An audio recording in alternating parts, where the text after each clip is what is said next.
सहनाववतु सहनौ भुनक्तु सह वीर्यं करवावहै तेजस्विनावधीतमस्तु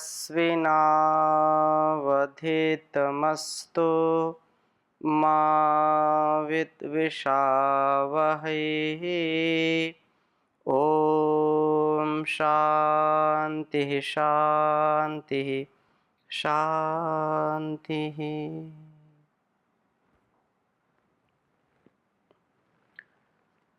वेदोक्त वाणी व्यवहार के इस स्वाध्याय की कक्षा पे आप सभी का हार्दिक स्वागत है, अभिनंदन है। वाणी व्यवहार हमारे लिए हमारे संपूर्ण व्यवहारों का आधार है। वाणी का सामर्थ्य जिन पुरुषों में, जिन महापुरुषों में या जिस साधक में होता है, वह संसार में विजयी होता है। संसार एक सम्रांगण है, एक समर है, युद्ध है, संग्राम है, संघर्ष है जीवन। इस जीवन में हमारे जो भी साधन हैं, मन, वाणी और शरीर से किए जाने वाले कर्म, उनमें अत्यंत ही पवित्रता हो, दिव्यता हो, भव्यता हो, जिससे हम अपना और इस संसार का कल्याण कर सकें। शक्ति संपन्नता हो, क्योंकि वाणी का अत्यंत सामर्थ्य है और वाणी जिसकी निस्तेज हो जाए, वाणी में ओज न हो, जिसकी जो है बात में यदि दूसरों को साहस न मिले, सामर्थ्य न मिले, दूसरों के अंदर प्रसन्नता न आए, खिन्नता आए, तो वह वाणी, वह शब्द, वह वाक व्यवहार निरर्थक है। सार्थक शब्द हम बोलें, महाभाष्य में एक बात आती है कि एकः शब्दः सम्यक् ज्ञातः सुप्रयुक्तः स्वर्गे लोके कामधुक् भवति। यदि एक भी शब्द हमारे जीवन में उतर जाए, जिस कल्याणी वेदवाणी का हम स्वाध्याय कर रहे हैं, यह एक एक शब्द हमारे जीवन को दिव्यता से युक्त करने के लिए है, और यह एक शब्द हमारे मन मस्तिष्क में बैठ जाए, तदनुरूप हम जीवन आचरण आरंभ कर दें, मनसा वाचा कर्मणा उसको व्यवहार में उतारने का हम प्रयत्न करें, तो वह हमारे लिए स्वर्ग का साधन बन सकता है, स्वर्ग के द्वार का उद्घाटन कर सकता है, वो हमारे लिए मार्ग प्रशस्त कर सकता है जीवन और जगत की दिव्यता का। बहुत ही सुंदर वेद मंत्र आज आपके समक्ष मैं रखूंगा। ऋग्वेद के द्वितीय मंडल का स्वाध्याय कर रहे हैं और अलग अलग प्रकार से अलग अलग मंत्रों में जो वाणी का सामर्थ्य, वाणी का जो बहुत ही जो है महिमा गाई गई है, उसके विषय में चर्चा की है। तो यहाँ दूसरे मंडल के 35वें सूक्त का प्रथम मंत्र आपके समक्ष में रखूंगा। प्रथम वेद मंत्र लिखता हूँ, फिर चर्चा करता हूँ। ओम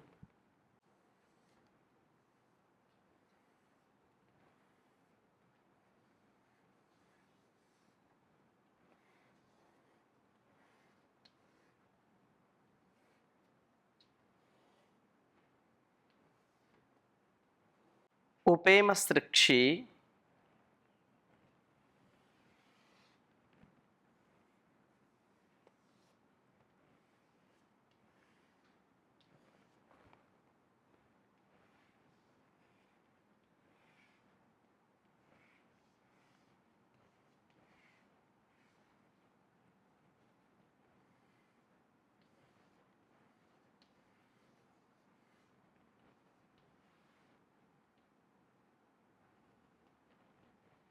उपेमसृक्षि वाजुर्वचस्याम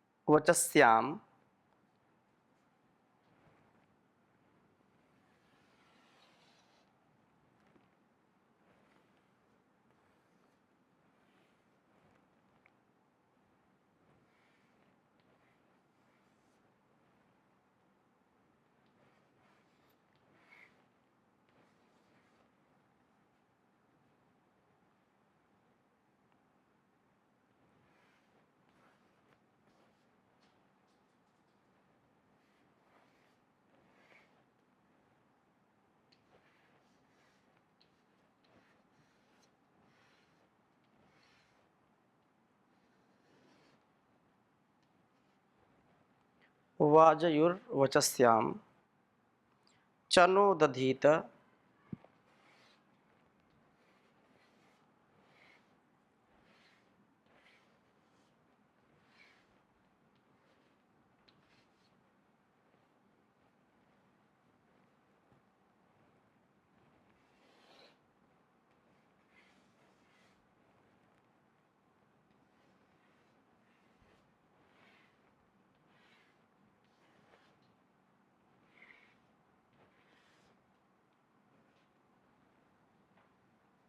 नाद्यो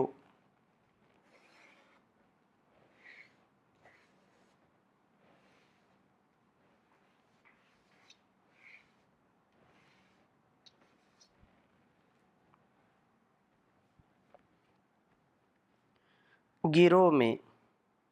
नाद्यो गिरो में।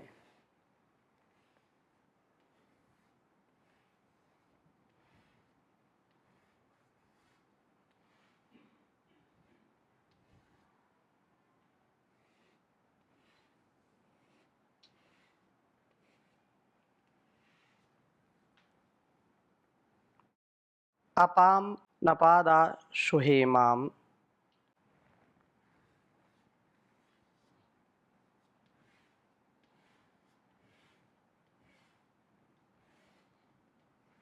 अपां नपाद आशुहेमा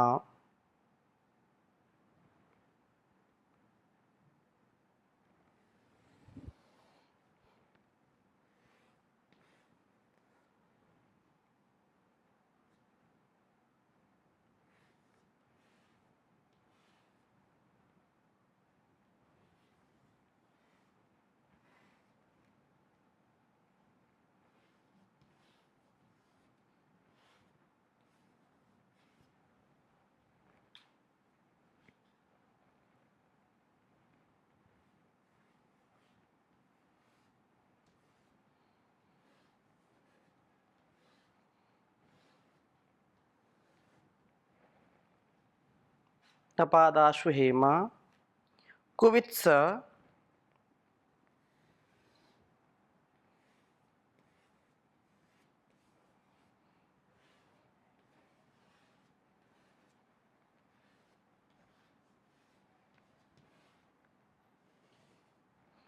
कुवित्स शुपेश संस्करति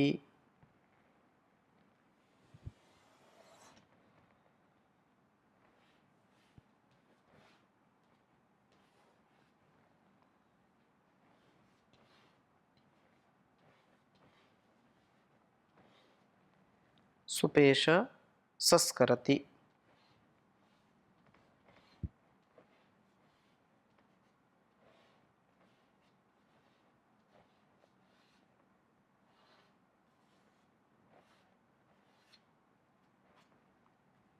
सुपेश संस्करति जोशी शद्धी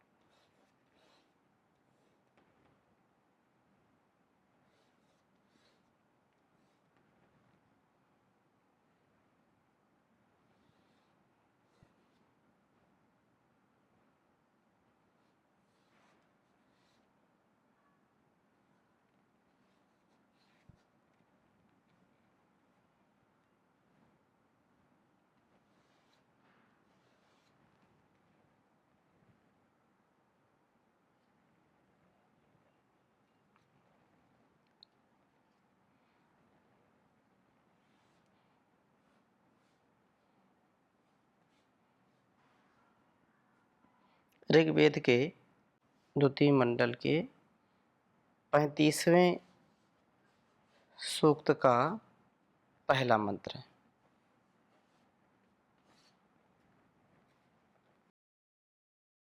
ओम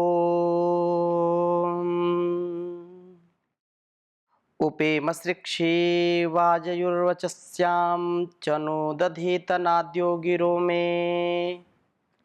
अपां नपाद आशु हेमा कुवित्सा सुपेशस्करति जोषिषद्धि ॐ उपेमसृक्षि वाजयुर्वचस्यां च नो दधीतनाद्यो गिरो मे अपां नपादाशु हेमा कुवित्सा सुपेशसस्करति जोषिषद्धि। बहुत ही सुंदर वेद मंत्र है। यह कहा है कि वाजयुः, शक्ति की कामना वाला मैं। बिना शक्ति के संसार का व्यवहार हम नहीं कर सकते। शरीर में शक्ति चाहिए, बोलने की शक्ति चाहिए, देखने की शक्ति चाहिए, सुनने की शक्ति चाहिए, खाने की शक्ति चाहिए। संसार के व्यवहार के लिए हमको शक्ति संपन्नता चाहिए ही। शक्तिहीन व्यक्ति संसार में कुछ भी नहीं कर सकता, उसका जीवन निरर्थक है। और शरीर में भी जब हमारे इंद्रियों में शक्ति होती है तो ही हम व्यवहार कर पाते हैं। तो वाजयुः, शक्ति की कामना वाला मैं, ईम, निश्चय से, वचस्याम, स्तुति को उप असृक्षि, उपासना के साथ करने वाला होता हूँ। वाजयुः शब्द में जो ये वाजयुः शब्द है, इसमें प्रत्यय का अंश प्रार्थना के भाव को व्यक्त करता है। वचस्याम शब्द स्तुतिवाचक है। उप निकटता, उपासना का संकेत करता है। तो इस प्रकार यह प्रार्थना, स्तुति, उपासना का समन्वय हो जाता है जब हमारी जो वाणी है वो स्तुति परक है, जो प्रार्थना परक है, प्रार्थना से परिपूर्ण है, प्रभु की भक्ति से परिपूर्ण है। हमारी वाणी जो हो, हमारे जो वचन हो, वो स्तुति को उपासना के साथ करने वाले हों, अर्थात हमारे मन में, वाणी में, व्यवहार में प्रभु के प्रति जो भक्ति भाव है वह दरिदृश्य होना चाहिए, वह प्रकट होना चाहिए। उससे हमारे जीवन और जगत का कल्याण होने वाला है। नाद्यः, जो वास्तव में उत्तम स्तुति के योग्य, वह प्रभु अथवा स्तोताओं में निवास करने वाला, वह प्रभु में मेरे लिए चन अन्न को तथा गिरहा जानवाड़ियों को दधीत धारण करे। प्रभु कृपा से मैं अन्न का सेवन करने वाला बनूं और जानवाणियों को अपनाऊं। अपाम न पात, शक्तियों को न नष्ट होने देने वाला। आशु हेमा, शीघ्रता से कार्यों में प्रवृत्त होने वाला। कई बार क्या होता है कि कोई व्यक्ति किसी कार्य को करने में बहुत विलंब करता है। एक तो अरे कल होगा, परसों होगा, देखा जाएगा, जब होगा तब होगा, करेंगे करेंगे, करते रहते और वो परिणाम तक पहुंचते नहीं हैं। तो जो ये एक अभिशाप भी है। जिस कार्य को जितनी अवधि में करना चाहिए उसको करना है, उससे कम ही लगे, उससे अधिक ना लगे। हाँ, ये बात जरूर है कि उसको पूरे विधि विधान के साथ करें, किसी भी कर्म में हमारी शिथिलता ना हो, किसी भी कार्य में, जिम्मेदारी में, उत्तरदायित्व में हम कर्तव्य में हैं तो उसको निभाना ही हमारा जो है सौभाग्य होता है। हम कार्यों में प्रवृत्त हों लेकिन उन कार्यों में, उन कर्मों में दीर्घ सूत्री ना हो, शक्ति संपन्नता हो और तेजस्विता से कोई कार्य करे उसमें तेजस्विता होनी चाहिए। सह, वह अपने को तपस्या के द्वारा, कुवित खूब, सुपेशशः उत्तम आकृति व अवयवों वाला करति करता है। करति यहाँ डुकरिया करने धातु से जो हम करोति, कुरुतः, कुर्वन्ति, करोषि, कुरुथा, कुरुथा, करोमि, कुरुवः, कुर्मः आदि प्रयोग करते हैं। यहाँ वेद का ये छंद का प्रयोग है तो करति, करता है। निश्चय से जोशिषत, वह हमें प्रीतिपूर्वक कार्यों का सेवन कराने वाला होता है। तो इस मंत्र में विशेष रूप से यह कहा गया है कि प्रभु की उपासना से उसके गुणों को देख करके हम उन गुणों के द्वारा प्रभु का स्तवन हम करना और उन गुणों को धारण करना, अर्थात अपने में ही उनका आधान करना, इससे हम शक्ति युक्त बनेंगे। शक्ति युक्त करना ही योग है। प्रभु की शक्ति से हम अपने आप को शक्ति संपन्न करें। इस योग के लिए अन्न का सेवन करना तथा ज्ञान वाणियों को अपनाना आवश्यक है। योगी का जीवन जो है 4 बातों वाला होता है। योगी के जो योगमय जीवन है, तो योग करने वाला व्यक्ति, उसकी वाणी, उसका व्यवहार, उसका आचरण, उसका खान पान, उसका आहार विचार व्यवहार संस्कार सब दिव्यता से युक्त होते हैं। यदि इस प्रकार से जीवन को जीत पाते हैं तो व्यक्ति का तो उत्कर्ष ही उत्कर्ष है, कभी अपकर्ष नहीं होता है। इस वेद मंत्र में 4 बातों पर विशेष ध्यान दिलाया है। तो कहा कि 4 बातों का, अर्थात वो जो है ब्रह्मचर्य की शक्ति को कभी गिरने नहीं देता। ये आज का जो परिवेश है बहुत ही भयानक, भयंकर कहें, भयानक कहें, डरावना कहें या दुखदायी कहें, कष्टकारी कहें, अकल्याणकारी कहें। इतनी विषमताएं हैं, इतनी जो है विकृतियां हैं कि अपने तन को, मन को, अपने वतन को, अपने इस संपूर्ण जीवन को यदि हम दिव्यता से भरने का प्रयत्न करते हैं तो हो नहीं पाता। क्यों? क्योंकि इतना संसार में अज्ञान और इतनी असंगत चीजें हैं जो अब्रह्मचर्य है। आज अलग अलग प्रकार के रोग हो रहे हैं, आत्महत्याएं लोग कर रहे हैं, मानसिक रोग हो रहे हैं, शारीरिक रोग हो रहे हैं, घर परिवार सुखी नहीं है, अल्पकाल में ही मृत्यु हो रही है। युवाओं को, युवतियों को, जिनको अभी बचपन ही जिनका एक प्रकार से चल रहा होता है, 15 वर्ष 18 वर्ष की आयु में, 25 वर्ष की आयु में ही इतने भयंकर रोग से ग्रस्त हो जाते हैं, उनका जीवन जो है समाप्त हो जाता है। हार्ट अटैक हो रहे हैं, किसी को किडनी, किसी को लीवर, किसी को आँखों का, किसी को जो है दांतों का, किसी को आंतों का रोग हो रहा है। क्यों? कारण यह है कि ब्रह्मचर्य का पालन नहीं करते, ब्रह्मचर्य के विषय में विचार नहीं करते। और माता पिता की भी यह गलती होती है कि उसके विषय में वो कभी चर्चा नहीं करते, अथवा उन बच्चों को ऐसे संस्कार नहीं देते। और शिक्षा की बात ही क्या कही जाए, ये शिक्षा भी जो केवल नौकरी पाने के लिए लोग पढ़ रहे हैं और अपने आंतरिक उन्नति के लिए, आत्मोन्नति के लिए, शरीर की उन्नति के लिए कार्य नहीं करते, जिसके लिए अनेक प्रकार से धोखा मिलता है, व्यक्ति को परेशानी मिलती है और वो निराश हताश हो जाता है। ब्रह्मचर्य की शक्ति यदि वह बरकरार रखता है, व्यक्ति स्थिर रखता है, ब्रह्मचर्य, अखंड ब्रह्मचर्य का पालन करता है, तो वह वास्तव में योगी हो जाता है, वो निरोगी हो जाता है, कभी जीवन में उसको कोई रोग नहीं होता है। और गृहस्थ में शीघ्रता, जीवन जो है शीघ्रता से कार्यों को करने वाला बनता है। गृह कार्य जो गृहस्थ का उत्तरदायित्व है, गृहस्थ सभी आश्रमों का आश्रयदाता है।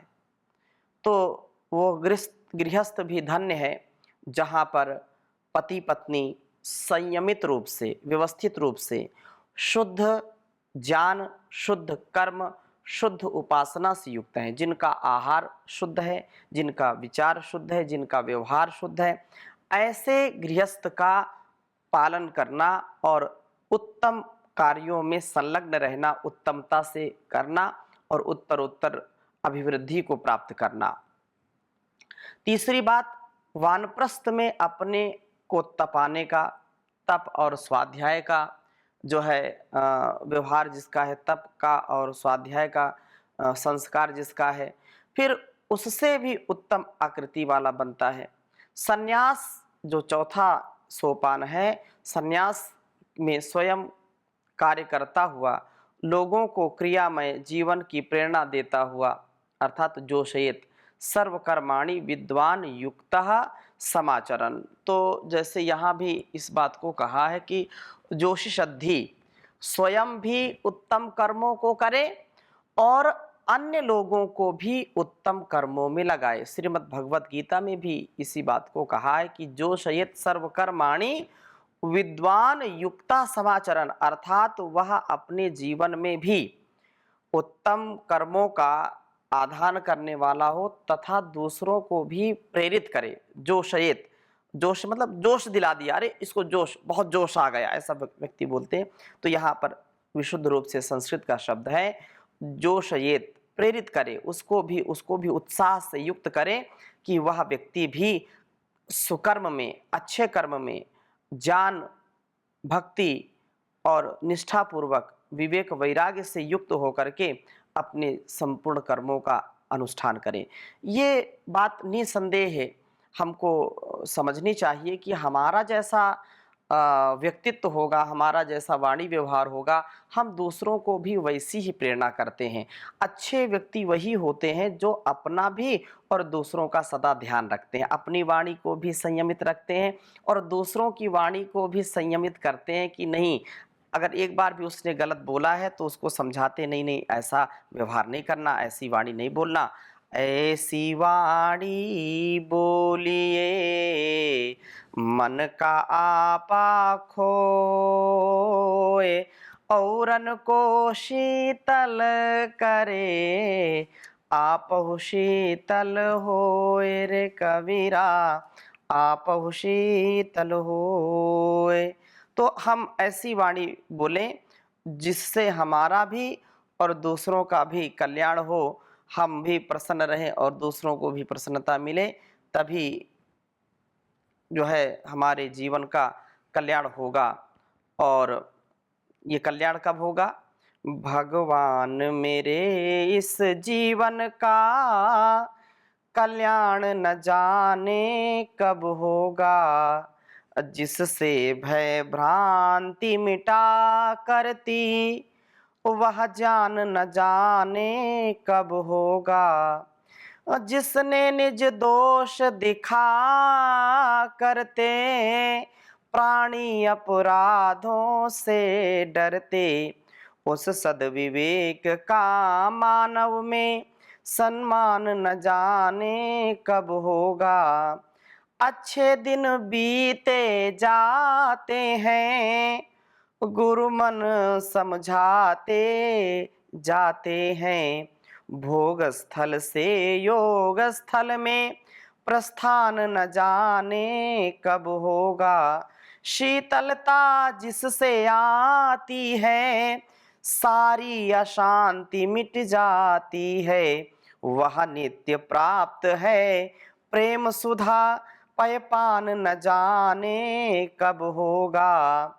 यूं तो है सुख के सब साधन जिससे ही भूला मन मेरा, जिससे भगवान के दर्शन हो वह जान न जाने कब होगा, कल्याण मेरे इस जीवन का भगवान न जाने कब होगा, भगवान न जाने कब होगा।